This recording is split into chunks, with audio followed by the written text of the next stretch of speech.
All right, welcome everybody.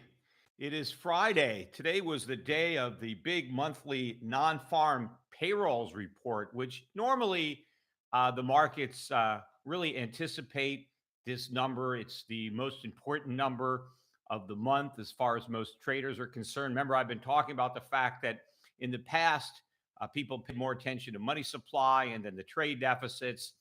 But over the last, I don't know, 10, 20 years, it seems like the jobs numbers have been the big number, the most anticipated market moving number of the month.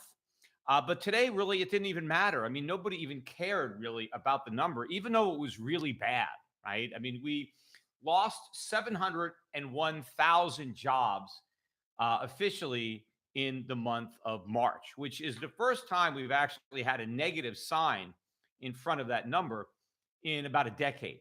So that's big news, 700,000 jobs, except everybody knows that that number means nothing because we've lost millions and millions of jobs since the data that was used to compile that number, right, was calculated. So everybody knows the big number is coming next month when we get the April number, because that's going to have all the big losses in March that really happened after this survey period and the job losses that are happening now. We know over the last 2 weeks, 10 million people have filed for unemployment. So obviously, that's 10 million people who have lost their jobs. Only 700,000 of them are included in this survey. And in fact, the number was a little worse if you just look at the private sector, because private sector job losses were 713,000. So that means the government added 12,000 jobs, which is a negative because those jobs are non-productive jobs, and because we have to pay, we have to support government jobs. Hold on.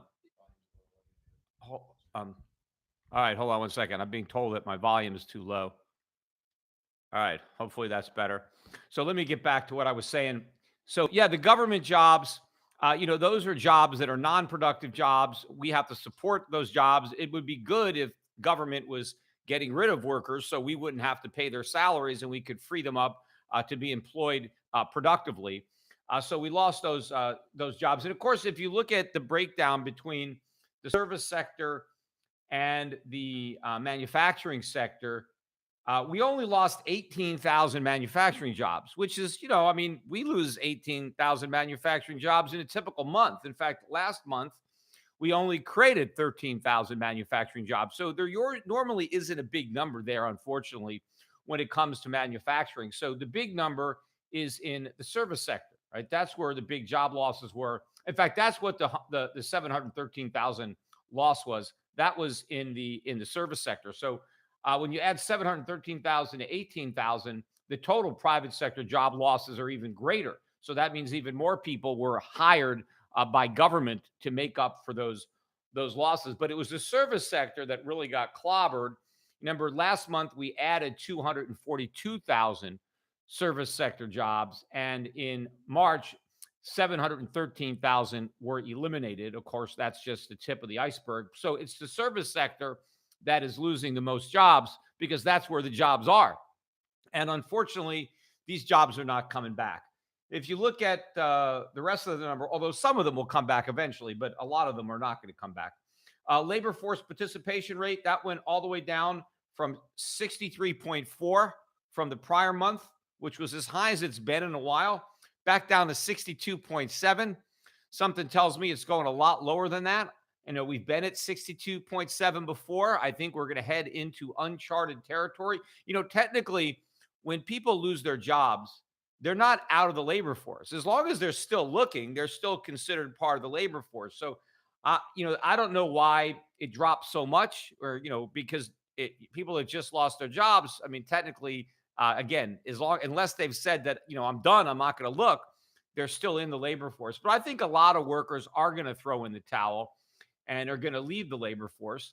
And so the participation rate, I think, is ultimately going to go a lot lower than that. But the unemployment rate, of course, is going to go much higher. We got that at 4.4. The prior month was 3.5, so a pretty big jump. But again, nothing like the jump that we're going to get next month. We're going to see double-digit unemployment. It's probably going to rise to a level that far exceeds anything that we experienced during the Great Recession that followed the financial crisis. Now, I realize that it's not really an apples to apples comparison because businesses have been forced to close that might otherwise have remained open. So obviously, these numbers are very skewed. But the bottom line is that when this is over, right, as I've been saying, we're not going back to normal, right? This is not going to be a quick recovery. People keep talking about this, that it's going to be this quick recovery. We can't have a quick recovery. And when we recover, what are we going to recover to? Because we're not going back to this booming economy. Donald Trump, again, was doing this press conference today, and he talked about how we had the greatest economy in the history of the world. And it was just interrupted, that he was forced to shut down this booming economy. And so he's just going to start it back up again. But he still doesn't realize that the big, fat, ugly bubble that he inherited from Obama just got bigger, fatter, and uglier. And that's what the coronavirus interrupted, or more accurately, pricked.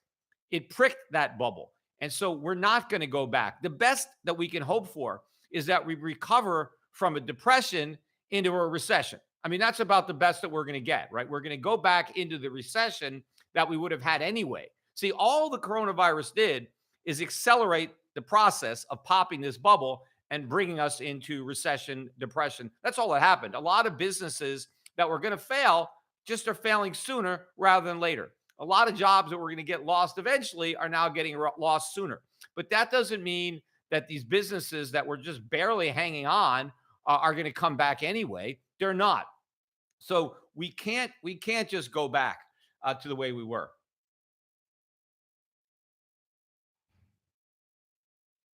Now, the stock market, again, was pretty weak today. We had, losses. I don't know if any of it had to do with the jobs number. In fact, after the jobs numbers came out, I mean, the market actually rallied a bit. But, we ended up down. I think the Dow was down 360, about 1.7%. We were down better than 500 at one point. I don't know that we were ever down 600 points. In fact, the Dow was only down about 600 points on the week, which is not much. It's only about 3%.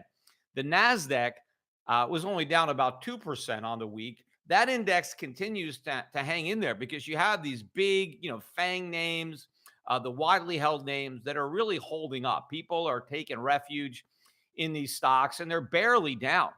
And eventually, as I've been saying, I don't think we're going to reach a short-term bottom until these big stocks get killed too. I mean, that's going to have to happen. There's no way. And I know, some of these companies like an Amazon or a Netflix, right? They're not necessarily seeing a big drop in their business. In fact, their business might even be picking up. But the problem is going to be evaluation. Are the valuations justified given what's going on, given what's happening in the market? And people are going to need their money. A lot of people are going to be withdrawing money from their retirement accounts, and these stocks are going to get sold.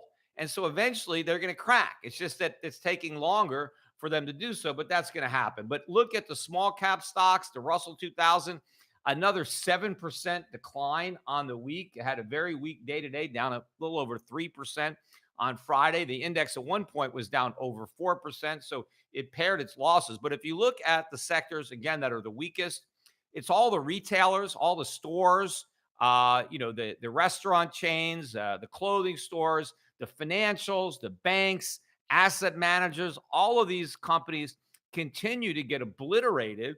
I mean, how people cannot think this is a financial crisis when you're seeing the stress in the financials. I talked about that stock NRZ. The thing was down another 20% today. At one point, it was down 30%. When it was on its low this morning, it was down 84% from where it was in February.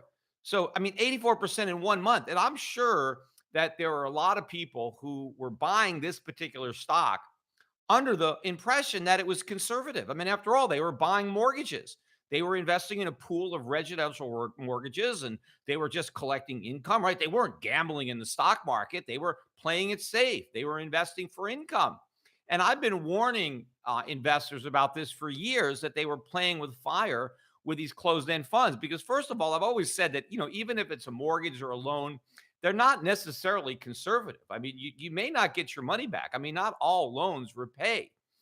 But even if you assume that these were quality loans and that they were, on the spectrum of loans, relatively safe or conservative loans, The minute you add leverage, which all of these funds had to do in order to pay the type of dividend yields that they were paying, which is why they were so attractive to investors who were so starved for yield because the Fed has kept interest rates so artificially low. The only way they were able to pay these dividends was to borrow money. And so when you utilize leverage, any investment, even a very conservative investment, once you finance it with leverage, becomes an aggressive investment, a very risky investment. I think there's a lot of people who didn't realize how risky these investments were. I bet there's a lot of brokers who recommend these funds to their clients, closed-end bond funds or mortgage funds or REITs or things like that, under the false impression that they're safe, and they look safe, right? The prices were very stable for a long time until this month. Everything blew up, and now somebody's lost almost all their principal, and the dividends are being slashed.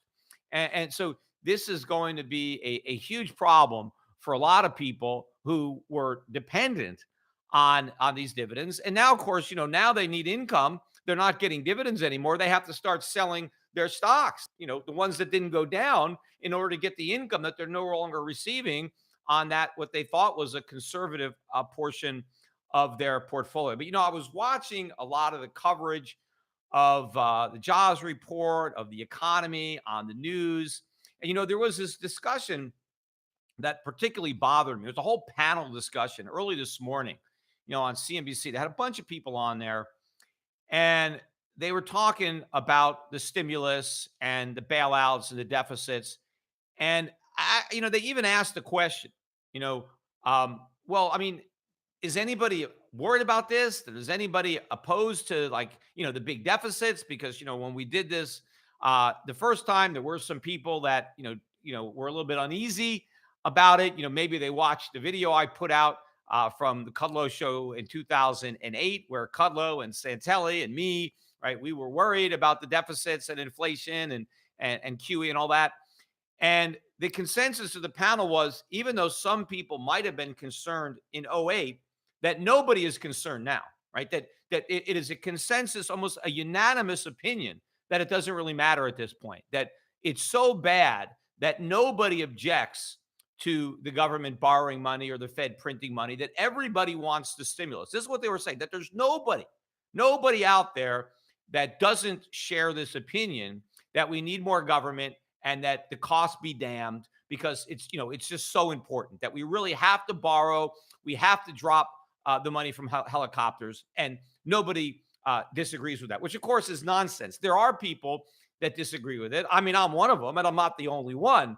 Now, it may be that the only way you get invited on CNBC is if you are part of that consensus, right? You have to agree that the government has to do something.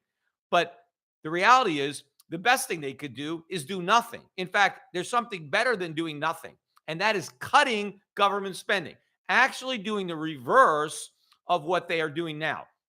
You see, the reality is that during good times, right, when the economy is good, maybe we can afford to have extra government, right? Times are so good, we're so flush, we're making so much money that the extra burden imposed by government is manageable. It's affordable. I mean, it's still a net negative, but hey, if things are great, you can afford it. But when times are tough, we're trying to battle the coronavirus, right? Everything is difficult right now. A tolerable burden becomes an intolerable one. So the best thing the government can do, if the government really wanted to help, the government could cut spending. The government could ease the burden that it places on the economy. And by reducing its spending, it will free up resources that the private sector can now use, resources that were previously being diverted to government. So in other words, the only thing that the government could actually do to help is the opposite of what they are doing. What they are doing now is increasing the burden by spending more, borrowing more, printing more. So yes, there are people that disagree, that know that this is wrong. And in fact, there is one person, actually, I got to take it back. Although I saw him, he was on Fox. Stuart Varney was interviewing him. And that is Art Laffer, the guy who famously welched on his bet with me, where he bet me a penny and a note when he said there was no recession coming in 2006. And I said we were going to have a collapse. But Art Laffer is criticizing, and I'll give him credit for that. I mean, he's still talking about what a great job Trump has done, and I disagree with that. But he is very critical of the stimulus and the bailouts, and he is correctly stating that it will make it worse, which it will. He's saying it will slow down the recovery and deepen the recession, which is 100% true. And what Art Laffer said on Fox is that government spending is taxation, which it is. When the government spends money, where does it get that money? From the public. It doesn't matter if it just prints it, the public still pays because it pays through inflation. It's through a diminishment of their purchasing power. He kept saying to Stuart Varney, there is no free lunch, which is exactly what I've been saying. There's no free lunch. Who is paying for this lunch? The American public, right? So when people say the government has to do something, do what? What can they do? They don't have anything that they don't first take. So what you're saying is, in order to help the economy, the government has to take money from some people and give it to other people. Well, how is that going to help the economy? I mean, you can argue maybe it temporarily helps the people who get the money, but what about the people who lose the money? The government can't help somebody without hurting somebody else. Who are they hurting, right? And if this is a recession and we're worried about businesses, maybe it's businesses, maybe it's the employers that we're hurting the most. And if we're worried about job losses, does it make sense to help the workers, but to hurt their employers? And I know we got all these supposed bailouts for the small businesses, but look, it's not going to work. None of these bailouts are going to work. In fact, one of the ironic parts about the bailout, right, is what I think they call the $350 billion fund, right, that they're going to replenish as soon as they run out of it, right? This is for small businesses. It's like the Paycheck Protection Program is what they're calling it, PPP, right? Catchy name or something like that. So they want to protect paychecks.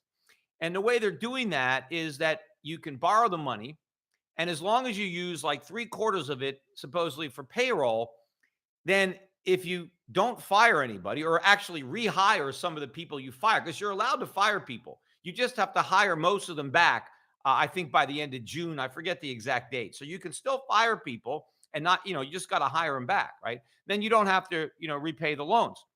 But here is a key element of this that nobody's talking about. I mean, in fact, I've never heard anybody talk about it, except you're going to hear me talk about it. And maybe this is the first time anybody's heard about it.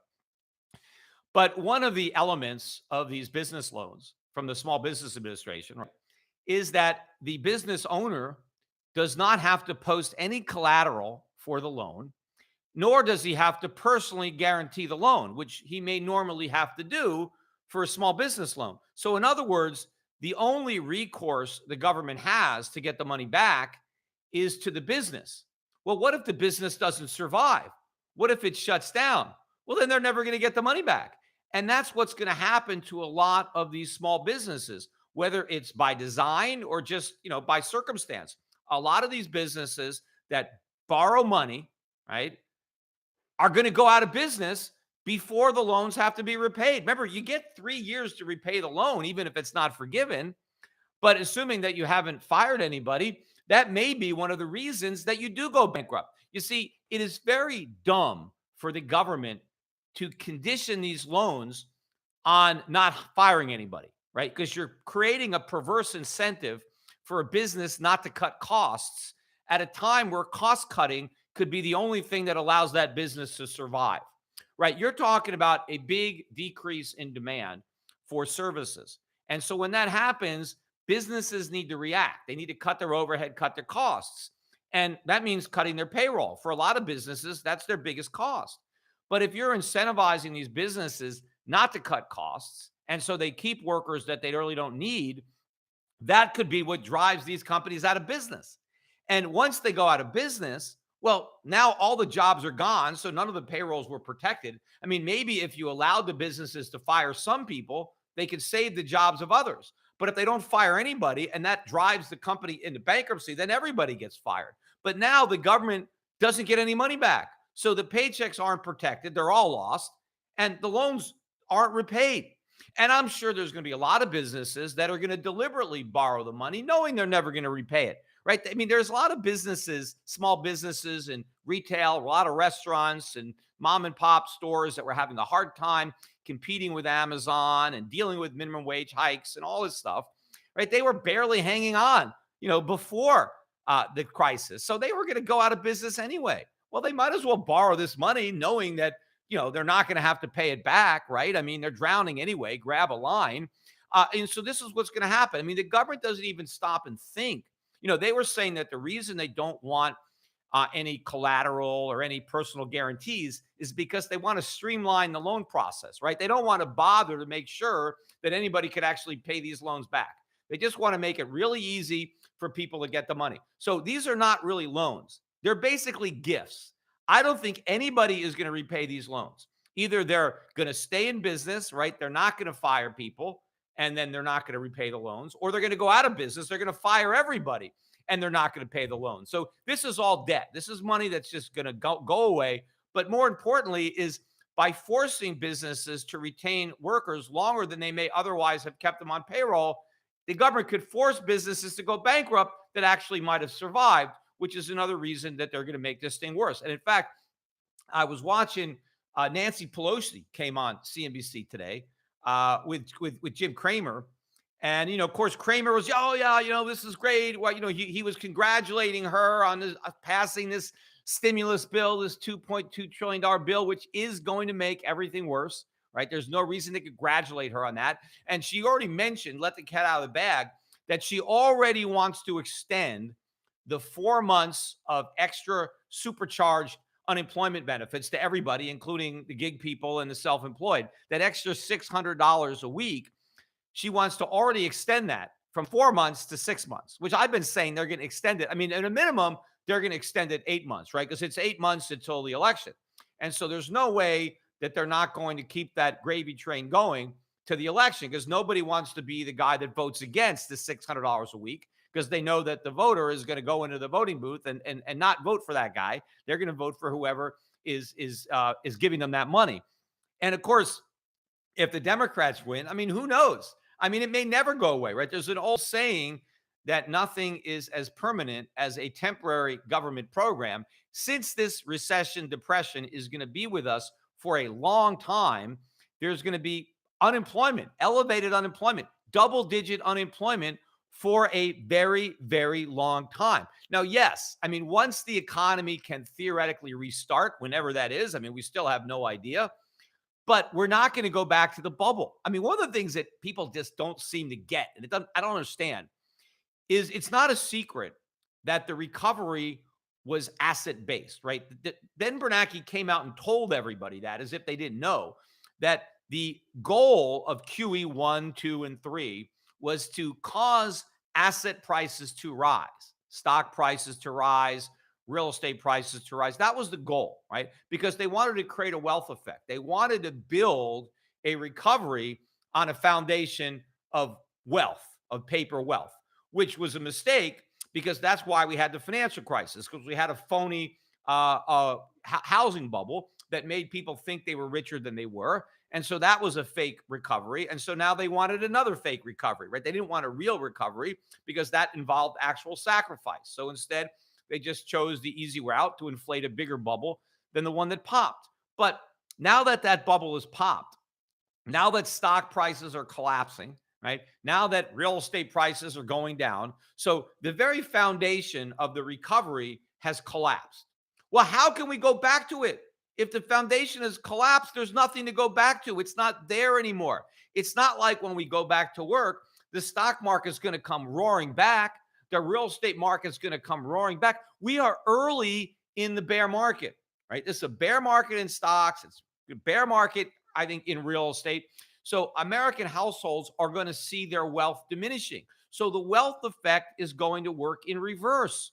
So how can we have a recovery when there's nothing to recover to?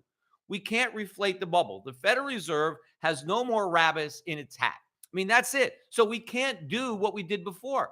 We would have to have a completely new approach, which of course we don't have. We're not trying something different. We're not trying to allow a real foundation to be built on savings and underconsumption and investment.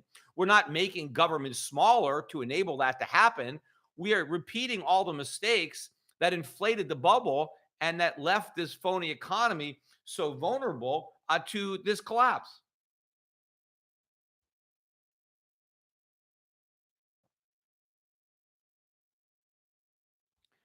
No, another ironic story. I just read this yesterday. Standard and Poor's, right, came out and they reiterated the U.S. credit rating at AA plus, and they said their outlook is stable. Now, first of all, why even reiterate it? Why now? I mean, why go out of your way to reassure everybody that the U.S. government's credit rating is, top notch, right? I mean, let me got to stop my phone here. Turn down my. Got to remember to turn down the volume on all my devices because people call and it rings. When someone calls my phone, it rings everywhere. So I had the volume off on the phone and I forgot to turn it off on my laptop. But um,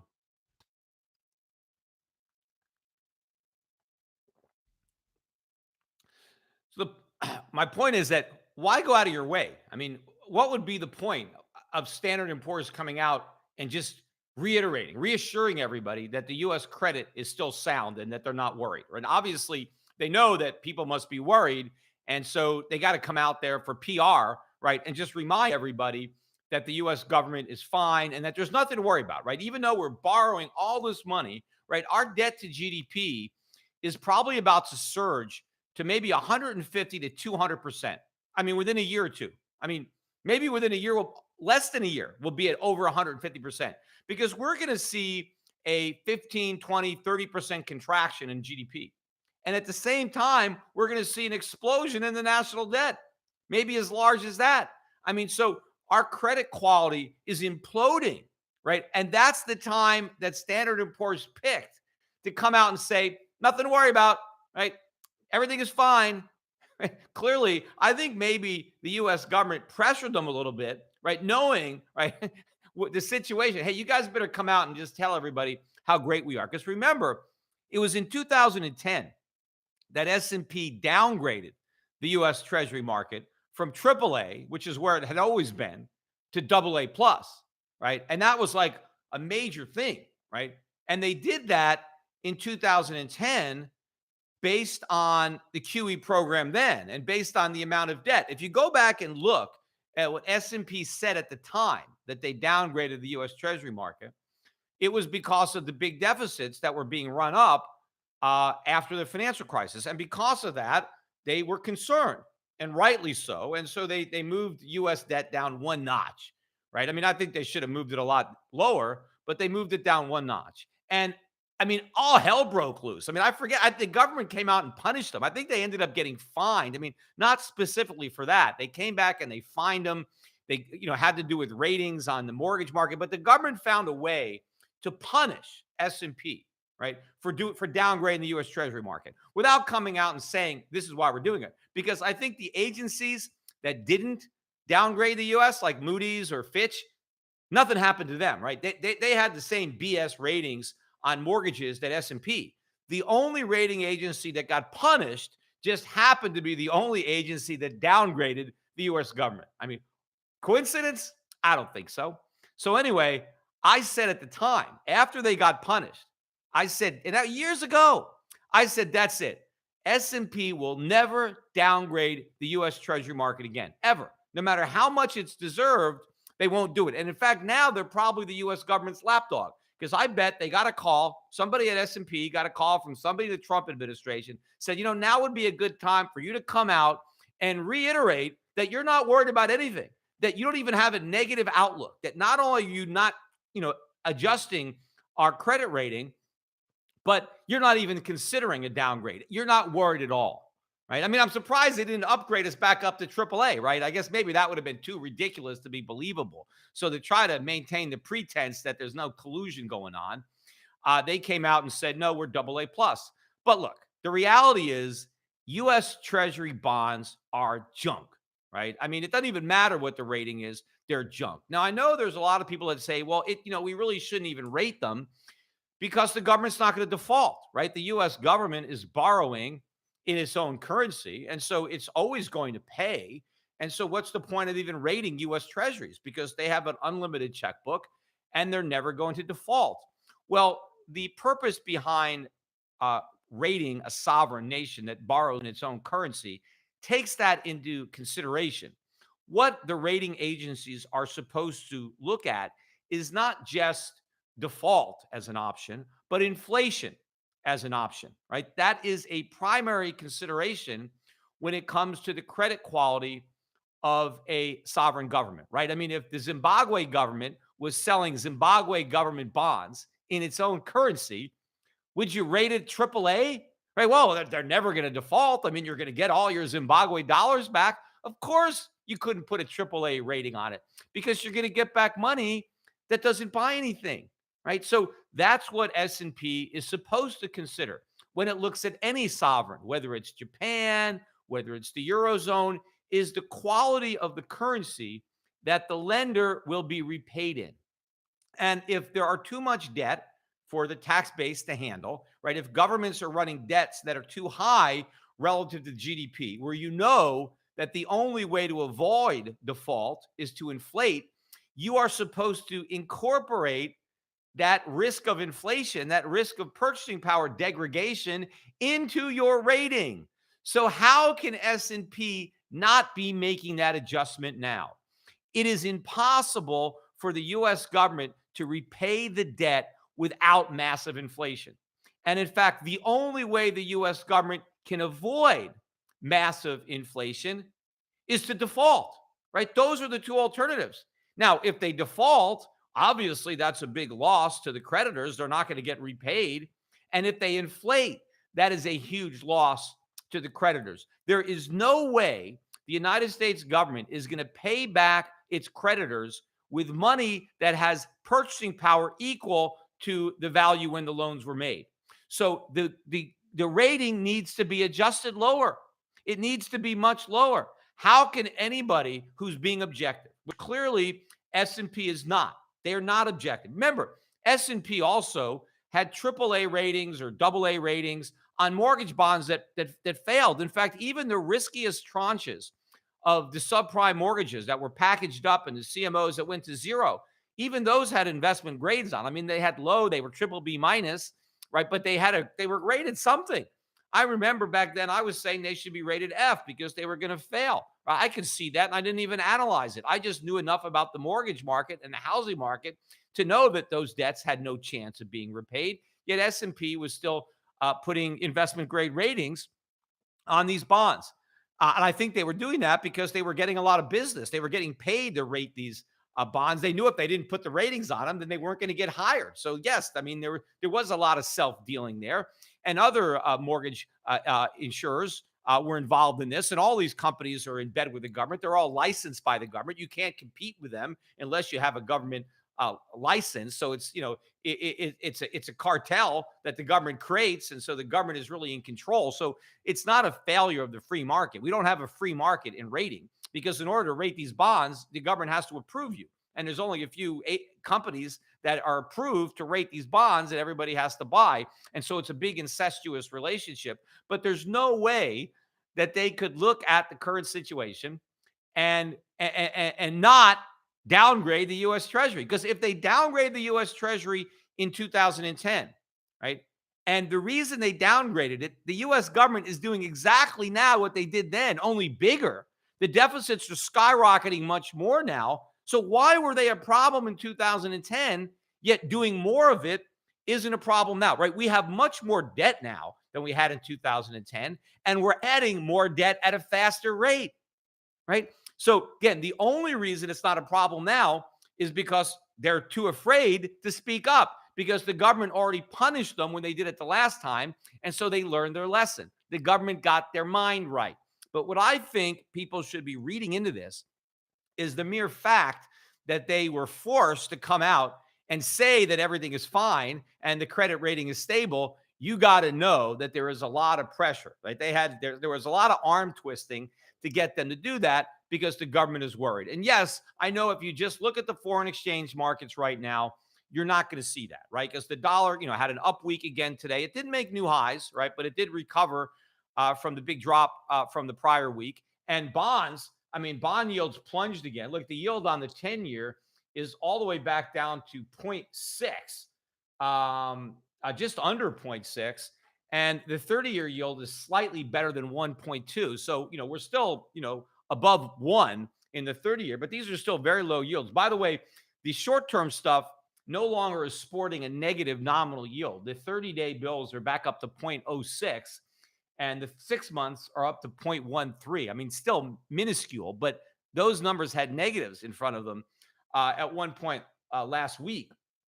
But you still have, demand for treasuries, albeit artificial demand. I mean, the Federal Reserve is supplying all that demand. Believe me, without the Federal Reserve in there buying up all these treasuries, prices would be crashing, right? So now you have the Fed out there buying, and then you have S&P out there reassuring everybody that there's nothing to worry about.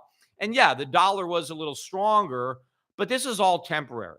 And a lot of people are out there talking about this big dollar shortage and the dollar is going to go up. Look, there is no dollar shortage. There is a glut of dollars, and the glut is going to get bigger and bigger. Now, yes, there are a lot of borrowers outside the United States that have dollar-denominated loans, and some of those loans are probably needing to be repaid now, right? Not all of them. Most of them aren't maturing now, but there's probably some debt, and there are probably some companies that are scrambling to get dollars to make these payments, and maybe their businesses have been interrupted, so they're not earning as many dollars as they were because of the disruption in the global economy.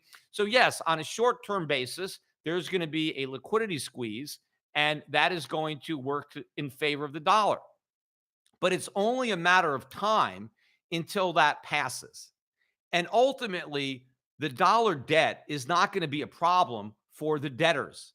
It's going to be a problem for the lenders. Because, see, once the dollar really starts to fall, and it's going to fall, it's going to drop like a stone, the least of anybody's worries is going to be their dollar debt. It's going to be the people who are owed dollars that are going to be scared. They're going to be the ones that are worried because they're going to be watching the value of their assets evaporate. See, the loans aren't going to be a problem. Once the dollar starts to collapse, then the loans are basically forgiven, right? All these foreigners that have dollar loans, when the US dollar starts to plunge relative to the currencies that they're earning in their businesses, it's like their loans are being forgiven. So that's not going to be a problem in the long run, right? I think companies that make it through this short-term problem regarding their dollar debt, there's a lot of light at the end of this tunnel, because once we get through the dollar rally to the dollar collapse, the dollar debt is going to take care of itself, right? It's going to be inflated away. So it's going to be the lenders that are going to have a problem. It's not going to be the debtors, right? It's going to be the people who are going to watch the value of their loans that they own, implode.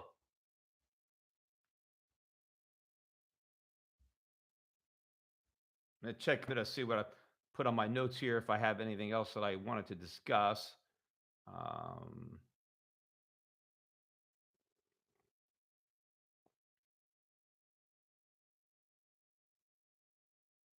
No, I think that's pretty much what I had in mind. But I think the big takeaway from what happened today is just a complete lack of understanding on the part of just about everybody who is covering the markets and the economy regarding the nature of what's going on, right? And not understanding the nature of the economy prior to the crisis. See, everybody is just focusing on the obvious, right? We're shutting down the economy.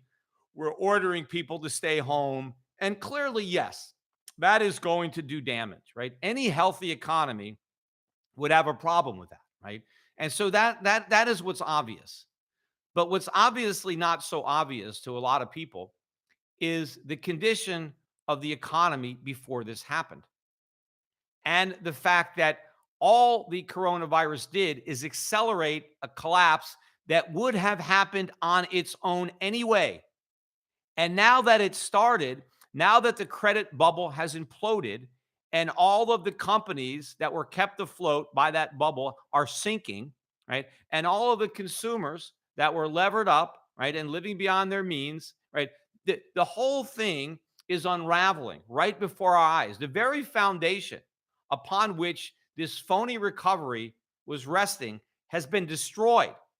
And so you can't go back to what you built when the foundation that supported it is no longer there. And people might think, well, the Fed could just print money again, right? It did it before, right? Well, when it tried it, it wasn't nearly this bad. Remember, the 2008 financial crisis didn't start off nearly this bad, right? But this crisis is. But we're in much more debt now than we were then. The only thing that would work is what I said earlier in the podcast, which is cutting government spending. And that's the one thing that we don't want to try. Now, I recognize that, yes, because we let the problem get so out of hand, because we kicked the can down the road for so many years, that getting out of the way and letting the market work is not going to be pleasant for a lot of people, but it's the only thing that will work. You know, I talked about it on this podcast in the past, but the last time the government actually did it right was in 1920, right? Nobody has ever heard of the Great Depression of 1920. And the reason is because it didn't happen. See, everybody knows about the roaring 20s, but they didn't roar. They almost didn't roar because the 20s started out with a sharp economic contraction. And this had to do with the end of the First World War. And, you know, a lot of the war was financed with new taxes, and the Federal Reserve helped finance it. And so there was a lot of debt and some money printing. And so there's a bit of a bubble. And when the war ended, we had a collapse. And, you know, if you look at the market decline and the contraction to GDP, everything about the 1920 depression that didn't happen was worse than the 1929 depression that did happen. Right? And the reason that there was no depression in the 1920s is because the government actually cut spending during that depression. And because the government made itself smaller, right, it was a smaller burden on the economy, and it was then easier for the economy to recover. So by doing nothing, in fact, by making itself smaller, by reducing government spending and freeing resources up for the private sector, we avoided a Great Depression. Now, in 1929, we did the opposite, and we created a Great Depression. Under Hoover and then under Roosevelt, government spending grew during the recession, and taxes went up. Yes, government spending went up more than taxes, but the government became bigger. It became more involved, a bigger burden on the economy, and that weighed down the economy. That kept it in depression. That prevented a more rapid recovery, which otherwise would have happened, which is exactly what happened in 1920 because the government didn't do anything. In fact, the economy turned around so quickly, they didn't have time to do anything. Right now, unfortunately, the government acted more quickly in 1929, and so they didn't give the economy enough time to recover. Had they been a little slower, you know, on the trigger, then we may not have had a Great Depression in the 30s either, right? But instead we did. And what they are doing now is they are setting up a far greater depression, an inflationary depression, because the U.S. economy going into this depression is in far worse shape than it was in the 1930s. I mean, it's not even close. The financial position of the U.S. Government is much worse. And of course, you know, back then, you know, the government was already small. You know, taxes were an afterthought. You know, we had a vibrant industrial economy. Now we have an economy dependent on welfare and redistribution. We have an enormous welfare state to support. We have all kinds of people who are living off of government, dependent on government. So we are in a night and day situation, and the government is making much bigger mistakes. Nothing has been learned from the past, and everybody agrees, right? Everybody whose opinion counts agrees that this is the right thing to do, that expanding government, making government bigger when the economy is weak and can't afford it is the right thing to do, that going deeper into debt when you already have too much debt is the right thing to do. In fact, ironically, I forgot to mention this when I was talking about those small business loans. You know, it's actually easier to get one of these loans because you have to go down to your bank, right? If you want to get one of these loans. And if you already have a relationship with a bank where you already have a loan, it's much easier for you to qualify. So the businesses that are already in debt and owe money they can't repay, those businesses can borrow money even easier. But if you're a small business that has no debt, it's a lot harder for you to qualify for these loans. It's going to take you a lot longer to get the money because the mechanism to transmit it isn't there. So ironically, the government is helping the most overly indebted businesses go deeper into debt, while the ones that are actually creditworthy are going to have a harder time getting the money. But when you have everybody agreeing that this is the right thing to do, that we need more debt, we need more government, and that helicopter money, dropping helicopters, money not from helicopters. See, they're actually on television saying we need the B-52 bombers. See, the helicopters aren't even big enough. We need to drop so much money on this economy that we need B-52 bombers to drop it, right? When you have everybody agreeing that this is sound economic policy, and the only people who disagree, people like me, are completely absent from the conversation, right? Our opinions don't even matter. Nobody is even considering the possibility that maybe that conventional wisdom is wrong and more debt, more money printing, and more government is the last thing that we want. That what we really need is the opposite of that. Again, it reminds me of Seinfeld and George Costanza. Just do the opposite. If the government and the Federal Reserve simply did the exact opposite of everything they want to do, right? Whenever the Fed has an idea, whenever U.S. Congress has an idea, if they just pause for a minute and try to think of the polar opposite, right? What is the opposite? What is the most opposite of what I'm thinking about doing?